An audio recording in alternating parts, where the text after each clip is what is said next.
Good afternoon, and thank you for joining us. I hope everyone's having a great Friday. I'm Caitlin Solomon, CSI's Marketing and Membership Manager, and I'll be presenting today's webinar on social media at product shows, along with Joy Davis, CSI's Communications, Community, and Web Director. Say hi, Joy. Hi, Joy. There are multiple ways and reasons to effectively use social media in your professional environment. I like to think of these as the big three. It's finding and sharing information, forming connections and strengthening relationships, and building your professional brand so you become a thought leader and trusted advisor in the industry. And all of these objectives come into play when you're attending a product show. Now, attending a product show is a great way to get the attention for your brand and connect with clients. And I'm guessing that all of you attend product shows looking for qualified leads. However, when exhibiting, you are far from the only rep there, and you do need a little more than just a smile to get entities to engage with you. So the first question you have is, well, are my customers online? For a little perspective, think of it this way. 4 of the top 7 highest traffic websites are social media websites. 56% of Americans have a profile on a social networking site. If Facebook was a country, it would be the 3rd largest in terms of population. It is 3 times the population of the U.S. And on Twitter, active users send 400 million tweets per day. So that's a lot of people that you're not connecting with, a lot of potential leads you don't have, and a lot of buzz you're not generating if you're not getting involved online. And remember, even if they aren't participating, it doesn't mean they aren't lurking. So the odds of clients, customers, and potential leads being online is in your favor. So aside from are your customers online, your next question is, can social media get leads? The short answer is yes. But I'll share a fun example that Joy gave me for those who are still skeptical. This is Lori Green, CSI, CCPR. Lori has apparently had architects run up to her at shows and hug her. Why? Because she blogs and tweets all the time, not just during the trade show. She has built a reputation in her community that makes her someone that you seek out and introduce to other people you know. Lori is a trusted advisor, and influencers follow her online activity. The influencers you connect with, those are ultimately what make you a thought leader in your field and what make you so credible online. Now, with that in mind, Joy's going to go over some new social media math, which is going to explain why building your online brand is so important for a product representative. Yes, Caitlin, this is exactly how I explain this to folks who are new to the social media universe or trying to figure out whether or not it's worth their time. Now, I grabbed this example, there have been many since then, from David Stutzman when he tweeted this, 2 years ago now. And what he tweeted was basically an endorsement of a product by Universal Design. And the question you've got to ask yourself when you see a tweet like that is, how much is this tweet actually worth? Now, the traditional cost analysis, what we learned in the golden age of marketing somewhere between 1970 and 1999, is that we need to evaluate how much it cost to create it, and it didn't cost Universal Design anything. David created it. And how many people saw it? About 300. So that doesn't sound very good, does it? At the time, David only had 300 followers. Who cares if 300 people saw a single tweet about a particular product?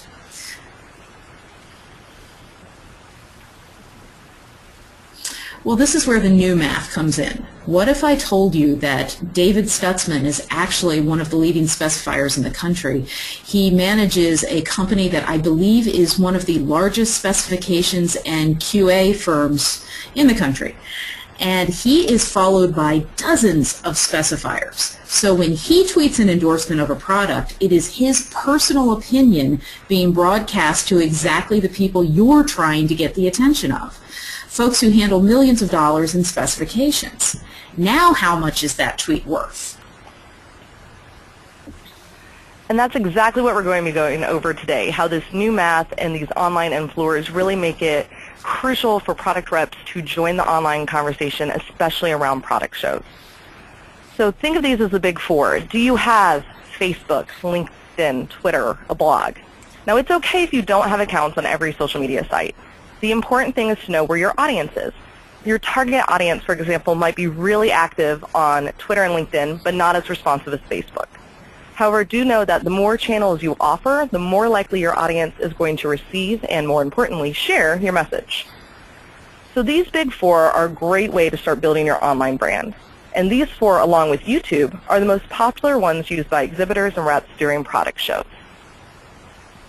So Skyline Exhibits conducted a survey of exhibitors to see what social media sites they're using pre-show, at the show, and post-show. Not surprising, the main ones include Facebook, Twitter, LinkedIn, YouTube, and blogs. Today we're going to be going over how you can use these various social media channels to make the most of a product show and how they reflect being a trusted advisor online. So the first thing you need to do is come up with a social strategy for the show. You are going to be a lot more successful going in with a plan versus simply making it up as you go when you arrive. So think about your audience. What's the audience makeup of a show? Who's this particular event attracting? Some shows might have a very niche audience, while others have broader demographics. So it's important to know what show you're presenting at and what clients are going to be there.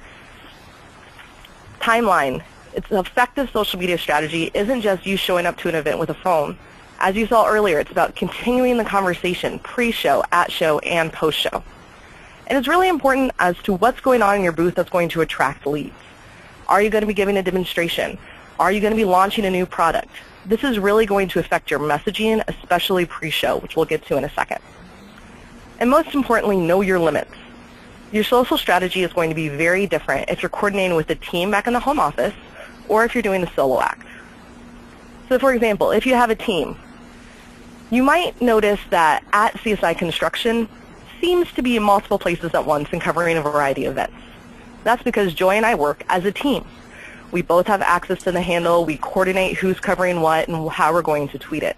This kept my sanity during Construct when I was in charge of our social media strategy. And it's meeting in advance and planning who will do what. Make sure people who are assigned to tweet or post photos or archive the events on Storify know what they're doing, have all the log information, have practice, know how to use their devices. It's all about coordination and knowing who does what and having that communication plan. Now if you're alone, that's fine too. You might be the only one covering the social channels of the show, and the main thing to do in this event is participate. Scale your social media down to what you can maintain. If all you can do is tweet, then do that. The quality of your posts are going to be much more important than hitting every channel. So pre-show. Most important thing going on, you want to let people know you're coming. Blog, join channels online, RSVP to Facebook. You want to let every attendee know that you'll be there, why they should seek you out, and what you specifically have to offer the attendees. Now this is a fairly standard example of what a basic pre-show timeline looks like. Specific actions are going to depend on what channel you're using for pre-show promotion.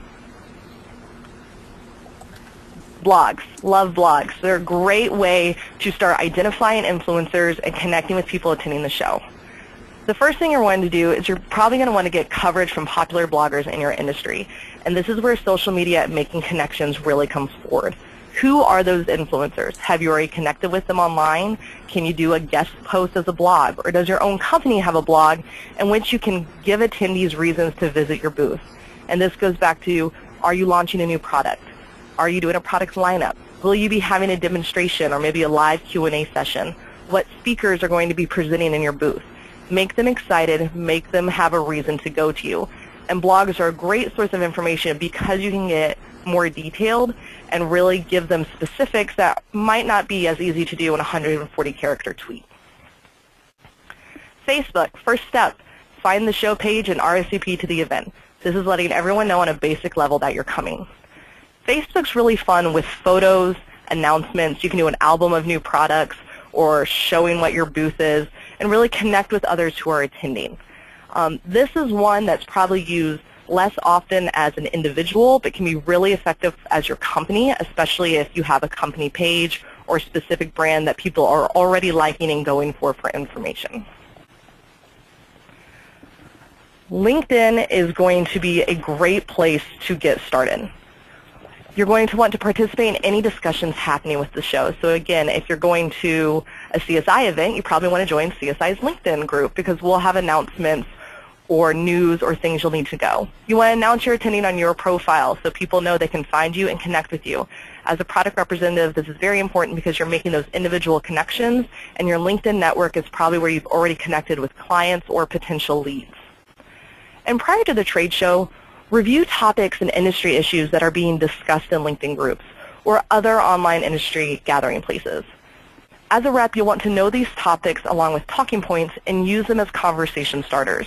This really shows that you know what you're talking about, you understand what the big concerns are. You might even get some questions in advance that they'll be asking about either your industry or your topic of expertise or your product.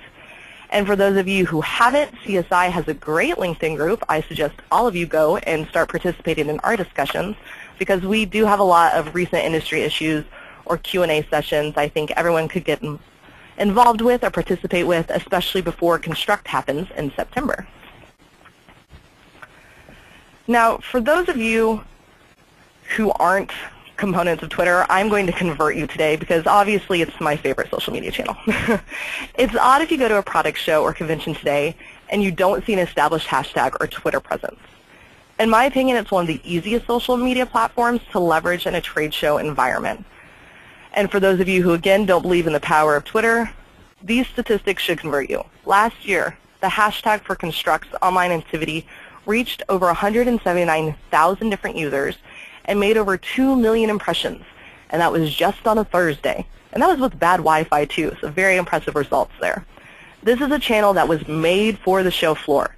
It's very simple to manage. It's convenient to update during the course of the event.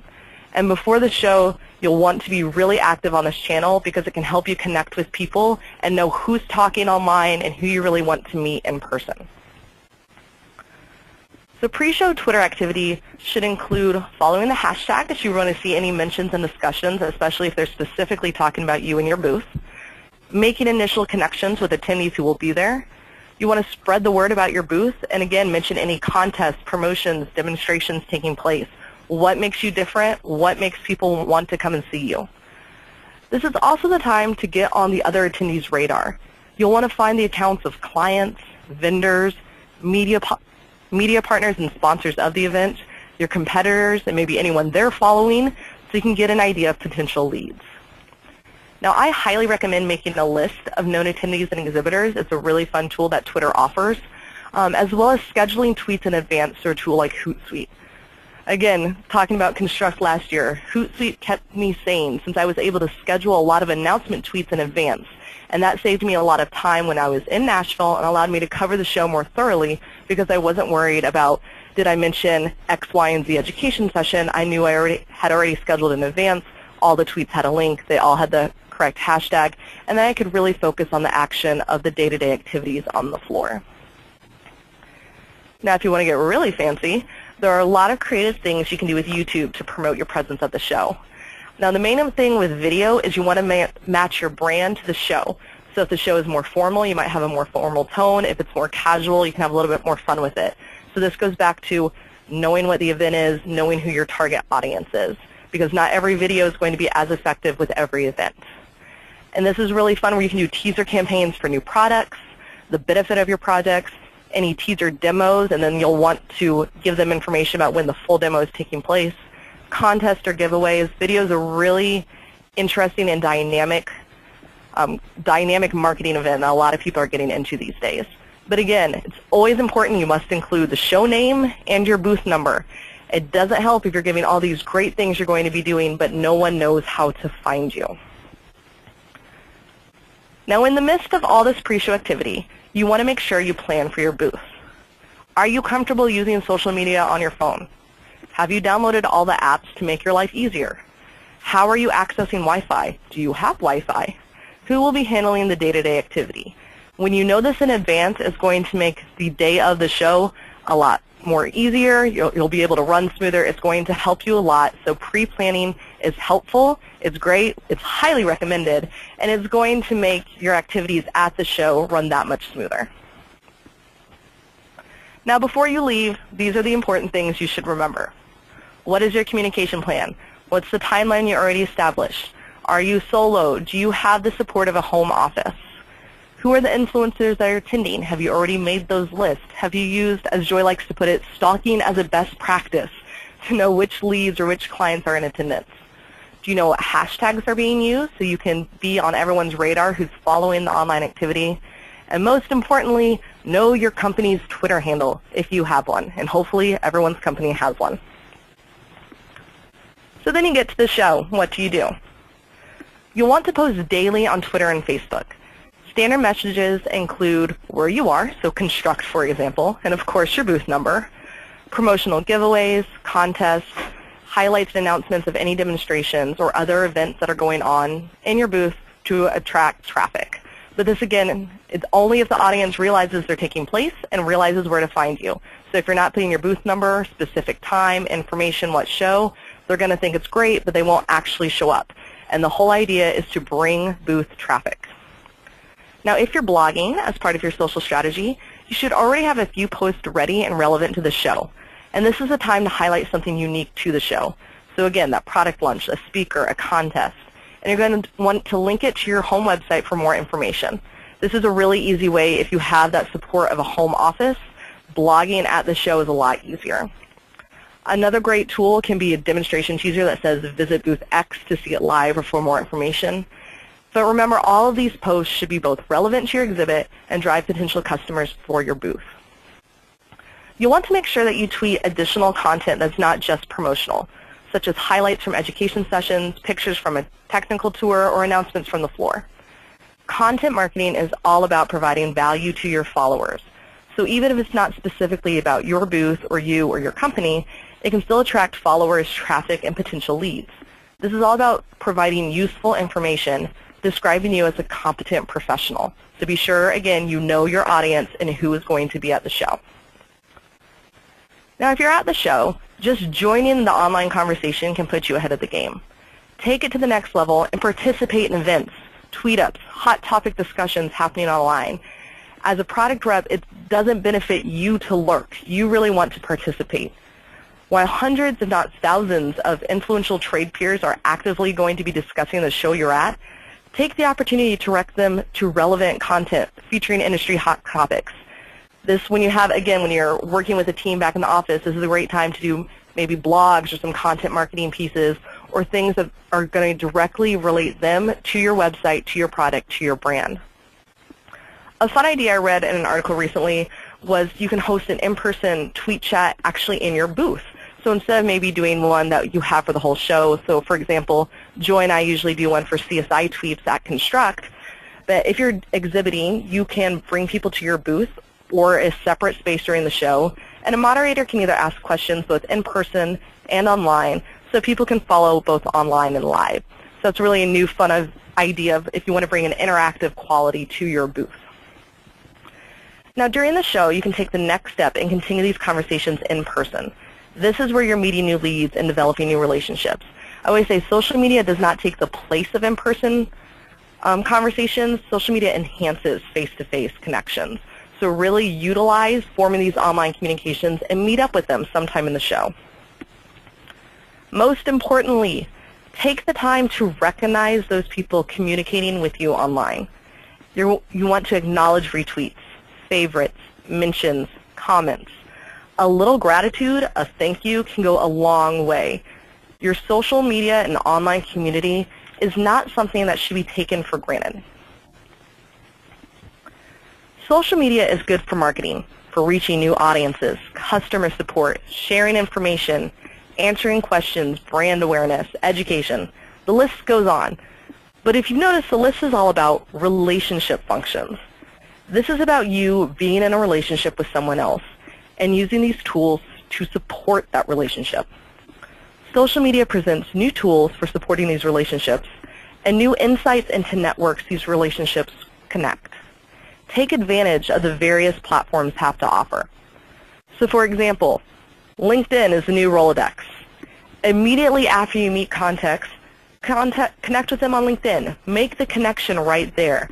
Add them to your network and begin to build on those in-person relationships. They call it a social network for a reason. All these interactions are about creating and cultivating relationships, and you want to make sure you do it immediately so you're not staring at 40 business cards a week later and don't remember who they are. The more you can enhance these in-person connections online, the easier it's going to be to continue talking, to continue to cultivate these relationships when you're back in the real world and away from the trade show environment. Now, it's also smart to follow your competition, but remember, this is an engaging, positive, lighthearted way. You likely all know each other, so you can have a little fun and attract attention.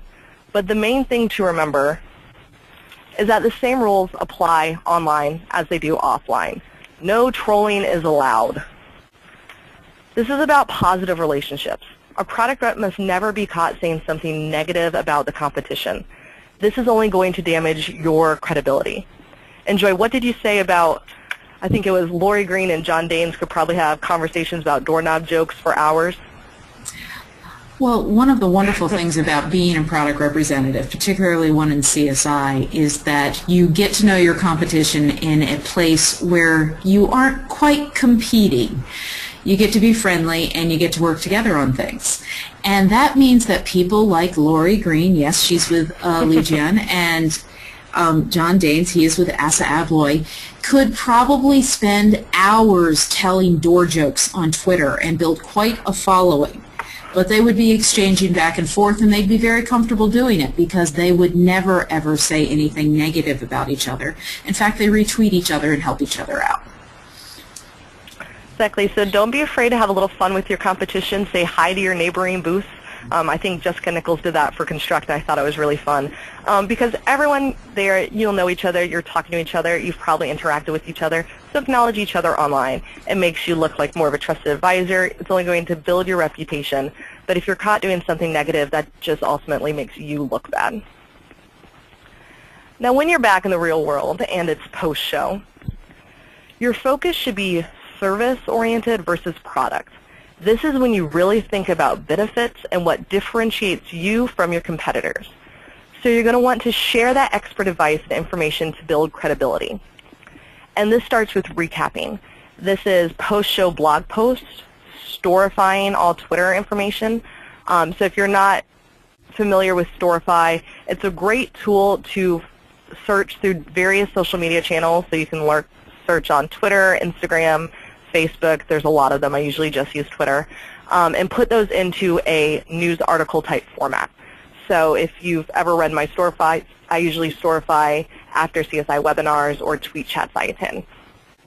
But it's a great way to search through those hashtags and either do it by chronological order of day or by topic or catching the attention on when you were mentioned and putting it in an easy to read format for your followers, for people that attended the show and might want to relive their days, or for people who couldn't come but still you want to give that information out to. And again, blogging is a great way to do this because you can really work on those follow-ups, whether or not it's product reviews, a Q&A session you might have had in the booth that sparked a conversation or a debate, any information about a demonstration or product launch that went on. This is where you continue the conversation because you don't want it to stop on the last day of the show. You want it to continue on for a year, 2 years, to the next show, for however long it takes for you to, again, cultivate and nurture those relationships. And photo albums are really fun, especially if you had a visual demonstration or a new product or just you having fun at the show. Utilize those on Instagram, a Flickr account, Facebook. This is really just about highlighting what happened and what all of your leads, clients, potential leads should know. So I went over a few new tools for post-show.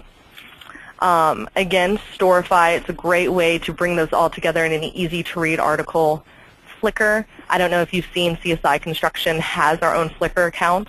You can share photos, you can do an instant slideshow, you can embed albums. It's a really easy way, especially if you want to share content, if other people want to download them. And I also highly recommend SlideShare. And SlideShare is not just for public presentations. You can even create a short, highly visual deck about new product launches or booth highlights. You can share this deck on your social media profiles for those who attended the show as a follow-up, or for, again, those who couldn't make it, that's a chance for you to provide information. So if you're not familiar with these 3 tools, I highly suggest you look into them because they're great for archiving and post-show information. Now again, you want to be sure that you follow up. Tweet people directly and reply when they mention you. Acknowledge favorites, acknowledge retweets, answer questions that came up on Facebook or a product review that was posted on your LinkedIn page. This is just good social media etiquette. The beauty of social media is that it's a two-way communication. It's a dialogue. It's not like traditional marketing where you just shout your message and hope they see it. It's really a chance for you to broaden and strengthen those relationships and continue conversations. But this doesn't work if you're just using it as a soapbox to broadcast a promotion. Remember, the whole idea about social media is strengthening relationships in your personal brand. So if you're not taking the time to recognize people, to follow up on questions, or to acknowledge when you're being talked about or to, it's bad social media etiquette. It's going to make you look bad. You see this fun infographic from NWCI Displays, and it talked about how 337 respondents from a trade show were asked on how their reaction is if an exhibitor fails to follow up, and you can see the majority of them were all negative to very negative. So this is hurting your brand either for your company or your professional brand if you're ignoring those people talking to you. Now, aside from follow-up, it's also important that you keep the conversation going. Remember, the goal here is to be a trusted advisor and to stay in front of your established audience. Show your audience that you listen to their conversations, their questions, their comments, their tweets, and then repurpose this content for future blog posts, maybe a content marketing campaign, videos if you got really into using YouTube pre-show. This gives you the time to expand upon show conversations and to stay in front of your audience as a resource. But again, this is a great way to not have to reinvent the wheel, especially if you're in the marketing team or you're working with your marketing department. Repurposed or curated content saves a lot of time, but it's still of value to your audience, and it's still worth rementoring or repurposing on various platforms. Now, the main thing you want to remember before, during, and after the show is that your online activity is a reflection of your professional self. So make sure you're providing useful information to your audience. By establishing who your community is, you provide the content, whether it's original or curated, to benefit them. The content that you share, post, comment on, that's what's going to make you a trusted advisor within your community. Your social media post should be describing you as a competent professional. You want to know who your audience is and know what they're looking for. Remember, you want to be seen as a trusted advisor, but if you're tweeting from your company, you want to be seen as a trusted brand. This means you're cultivating these relationships, and you're not simply using social media channels as a soapbox for promotion. An easy way to remember that is the 4-1-1 rule in Twitter. So it's for every 4 original posts, you do 1 self-promoting tweet and 1 retweet. And this, again, goes back to the idea of it's not a one-way communication, it's a two-way dialogue. Make sure you're communicating, because this is what's going to equal trust and make you a trusted advisor both online, in your job, and in the minds of all your leads, customers, anyone you're interacting with. Influencers you connect with, those are ultimately what makes you the thought leader in your field. So speaking of shows, I know a really big reason a lot of you tuned in today is because you want to know what's happening for Construct 2014. Now, Construct this year is happening September 9th through the 12th in Baltimore. And Joy's going to share some really exciting new events, and you want to pay attention to specifically what's going to be new with product representatives. Well, yes, we have some plans for product representatives this year at Construct. The big news for most manufacturers and product representatives is that we will go to a 2-day exhibit hall, Wednesday and Thursday. And we'll have extended hours, but again, CSI really honors its commitment to make education available to everyone, which is why you will also see more training on the schedule for product representatives this year. Specifically, you see that inside the mind of a specifier picture Caitlin has put up for you. Our good friend Liz O'Sullivan, who spoke to this group just a couple months ago, will be presenting the long version, the intense intermediate version of that presentation she gave us. You can see her presentation on CSI's YouTube channel right now, the one she did a couple months ago. But come to Construct to see Liz give that presentation. And there will be several other programs throughout the education schedule for product representatives. We are also discussing having a day-long workshop for product reps, so keep your ears open for that. We're also very excited because there have been some changes in our nighttime activity routines at Construct. This year, CSI will be having CSI Night Out on Thursday night, and we will be taking over the power plant live. I don't know if you've ever been to that facility. I'm very excited about this. So we will be having our big party. We will have a lot of events for product representatives, and we will have a 2-day exhibit hall. It's going to be a very different show this year, Caitlin. Yes, and I don't know who all is excited for CSI Night Out. Yes, it has its own hashtag. I am very stoked about it. We are taking over a German name I can't pronounce, beer garden, as well as Lucky's Tavern, which is a fun sports bar. There's going to be bands and dancing and drinking, really just more opportunities this year to socialize, to connect. There's an activity every night.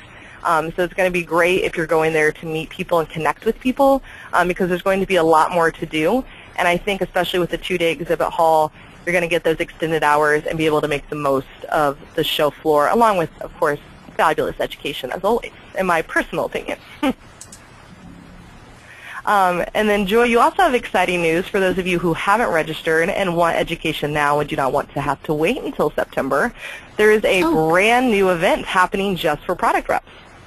Yes, we will be having CSI's first Trusted Advisor Workshop in Denver in just under a month now.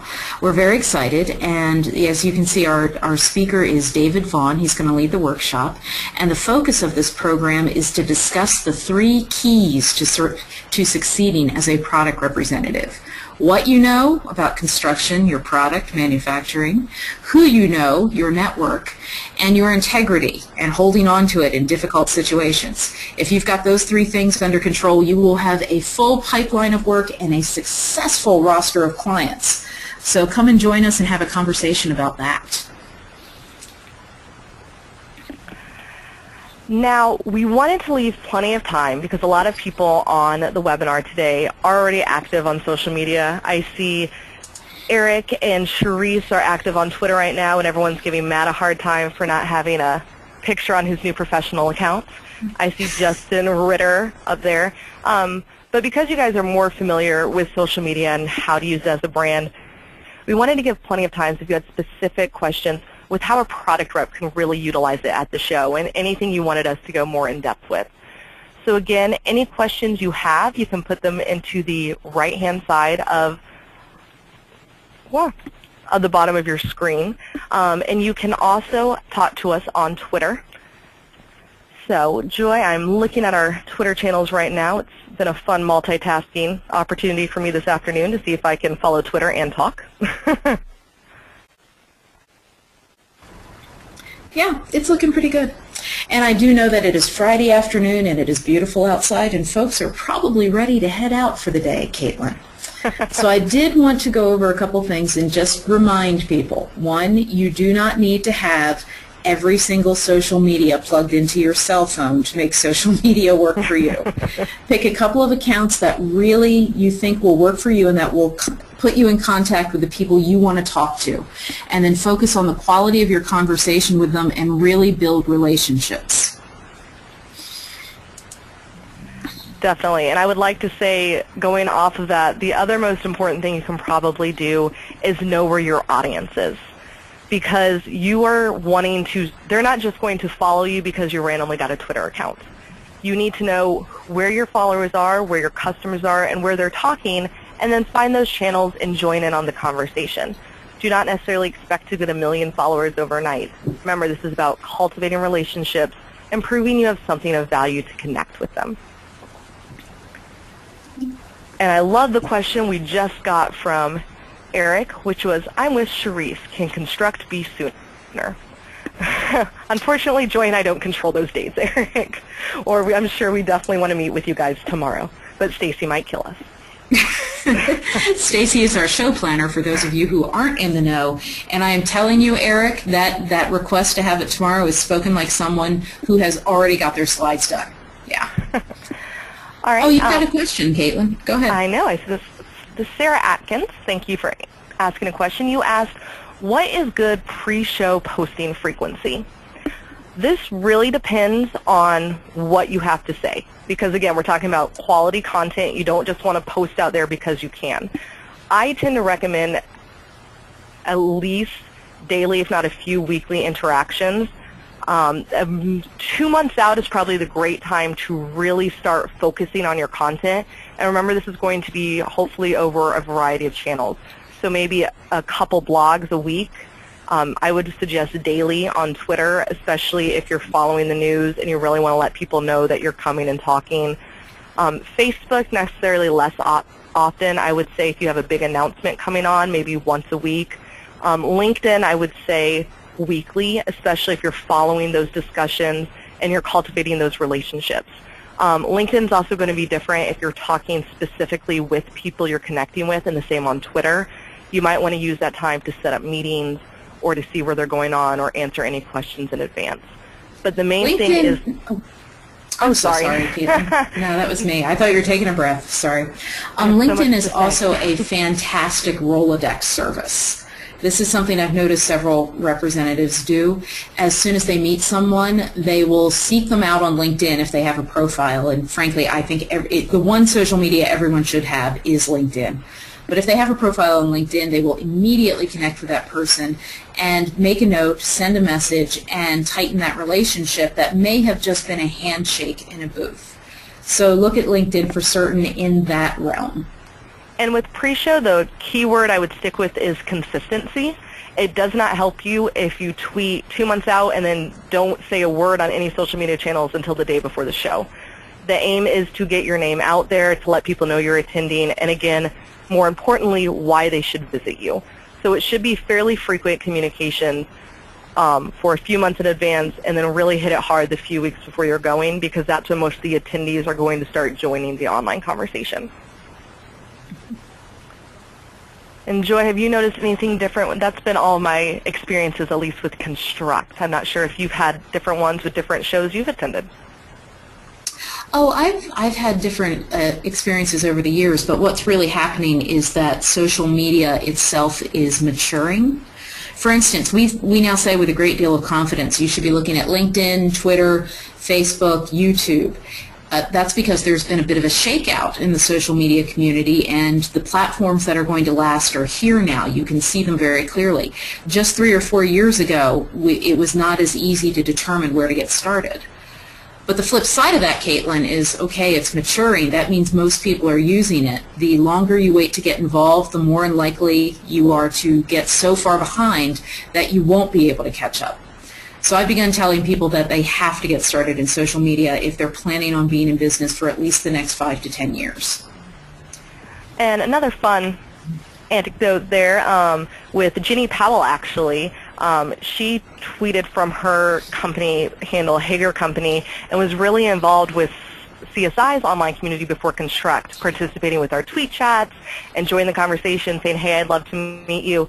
So even though none of us had met her before, when we got to the show, all of the CSI's tweeps, as I like to call them, everyone wanted to meet Jenny. We were excited to go to her booth. We're excited to see her in person. She's now a CSI member.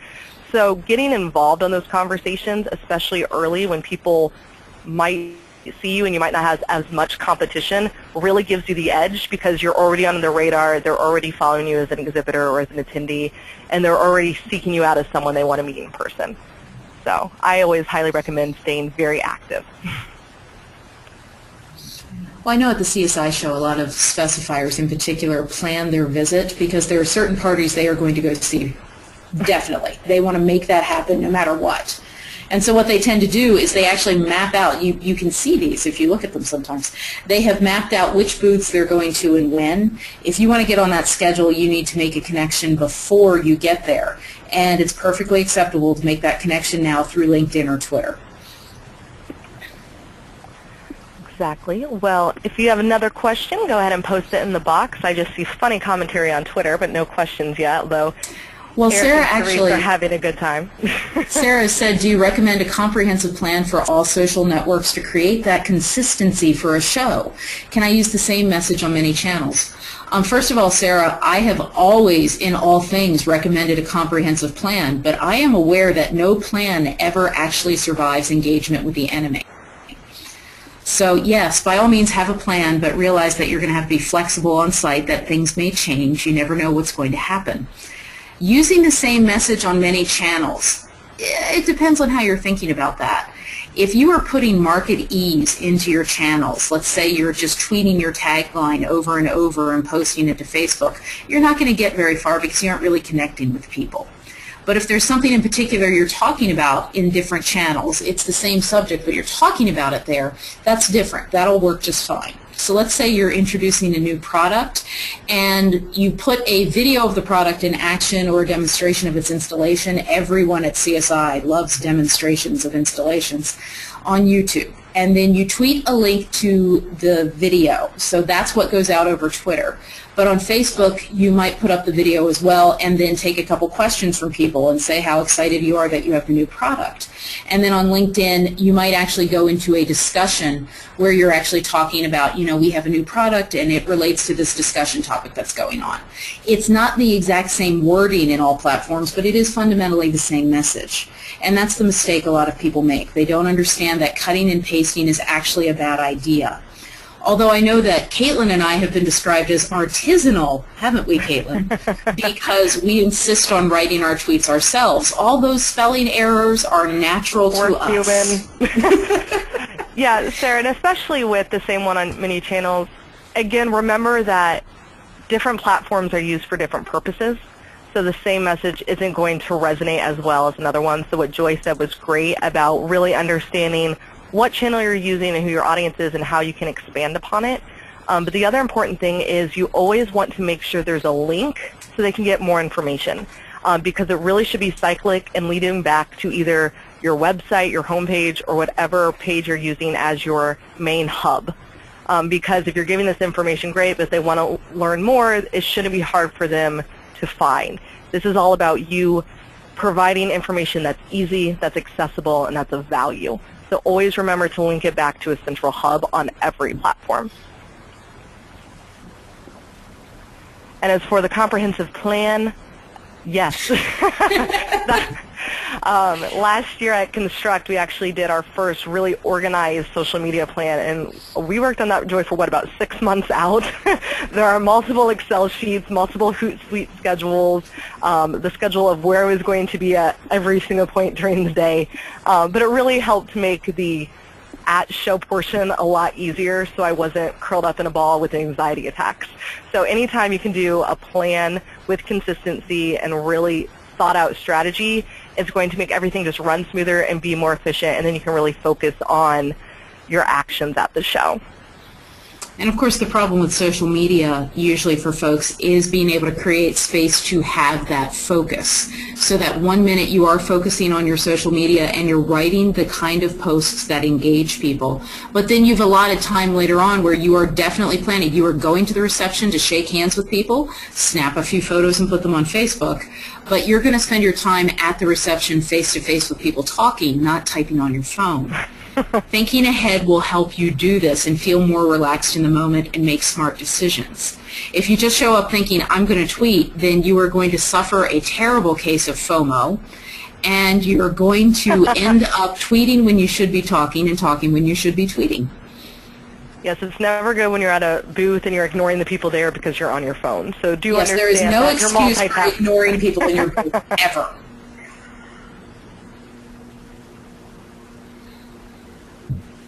All right, with that, I do not see any more questions going on. I've noticed some people have already started doing their Trust CSI takeaways. For those that haven't been following along on Twitter this entire time, but you're still attending and you have a Twitter handle, I suggest you get online right now and tweet your biggest takeaway from this presentation. I always like to reward online participation because it makes me happy with some CSI swag, which I'm looking at right now from my cubicle. So tweet what you learned, because again, this is about you also providing information to your followers who might not attended today or didn't have the chance to. So it's always great to share any knowledge you have, any feedbacks, any comments, and feel free to keep this conversation going too. I will be following our channels if you have any further questions, want to talk about something, or want to discuss something further.